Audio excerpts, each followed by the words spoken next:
పిల్లలకి snack రెసిపీగా paneer popcorn చేస్తున్నాను. ఎప్పుడు పన్నీర్తో కర్రీనే కాకుండా ఇలా డిఫరెంట్గా స్నాక్గా ట్రై చేయండి, చాలా బాగుంటుంది. దానికోసం నేను 200 గ్రామ్ పన్నీర్ తీసుకుని దాన్ని చిన్న చిన్న క్యూబ్స్లా కట్ చేసుకోవాలి.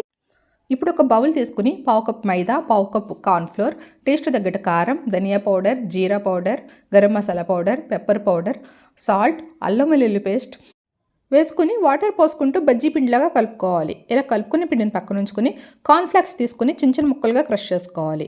ఈ కార్న్ఫ్లాక్స్ ఏ సూపర్ మార్కెట్స్లో కానీ లేదంటే కిరాణా షాప్స్లో కానీ మనకి ఈజీగా దొరుకుతుంది. ఇలా క్రష్ చేసుకున్న దాంట్లో మనం ముందుగా ప్రిపేర్ చేసుకునే పిండిలో పన్నీర్ ముంచుకుని ఈ కార్న్ఫ్లాక్స్లో వేసి కార్న్ఫ్లాక్స్ ఆ ముక్కకు అన్ని వైపులా పట్టేటట్టు పట్టించుకుని మరుగుతున్న ఆయిల్లో వేసుకుని మీడియం ఫ్లేమ్లో ఉంచి దోరగా ఫ్రై చేసి తీసుకోవడమే. ఈ రెసిపీ చాలా తక్కువ టైంలో చాలా ఈజీగా ప్రిపేర్ చేయొచ్చు. పిల్లలకి టమాటో సాస్తో కానీ మైనీస్తో కానీ ఇస్తే భలే ఎంజాయ్ చేస్తారు. ఈ రెసిపీ కనుక మీకు నచ్చినట్టయితే లైక్ చేయండి, సబ్స్క్రైబ్ చేయండి ఫ్రెండ్స్.